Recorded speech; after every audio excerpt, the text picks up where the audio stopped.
Ikalawang simbang gabi, kasabay ng Baclaran Day, kaya lalong napuno ang Baclaran Church ng mga nagsisimba. Patok na ang mga tindang puto bumbong at bibingka sa labas ng simbahan. Live mula sa Parañaque. May unang balita si James Agustin. James?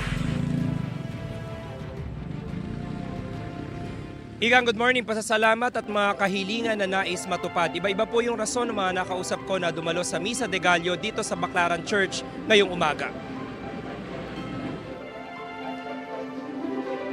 Maagang napuno ng mga dumalo sa ikalawang araw ng Misa de Gallo ang Baclaran Church ngayong Miyerkules. Si Maricel nakasama ang dalawa niyang anak galing Pasay. Balak daw nilang kumpletuhin ang 9 na araw na simbang gabi. Yung papasalamat na yung okay yung buhay namin, gano'n. Yung kumpleto yung pamilya namin. Ang sima naman na si Rowel, sinamantala ang pagkakataon dahil sasampa na siya ulit sa barko sa Sabado. Dati kasi nakakaranas din ako ng yung nakumpleto ko ng 9 days. Tapos may 'di ba yung my wish natupad naman siya. Ano po mga panalangin natin dito? Ayun lang yung maganda yung pangatawan natin sa araw-araw. Yan lang naman po at saka sa pamilya. Panata na rin ang mag-asawang senior citizen na Bayani at Filipinas na magtungo sa Baclaran para magsimba. Bumiyahe pa sila galing Malabon. 4 na anak ko napagtapos namin. Yun lang pinagpapasalamat ko. Malakas pa katawan ko. Yun lang, yung mga pero para sa sarili ko, konting lang. Good health. Tapos yung kahit paano, extension pa.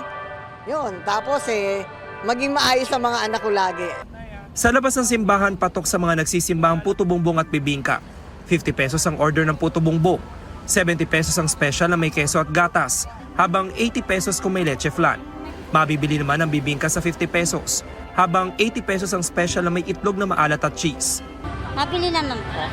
Malakas naman po. Kasi nasa bungod kami ng gate ng simbahan. Na tao. Ganun pa rin katulad dati. Ano pinakamabenta? Parehas lang. Parehas lang po. Puto bongbong tsaka bibingka.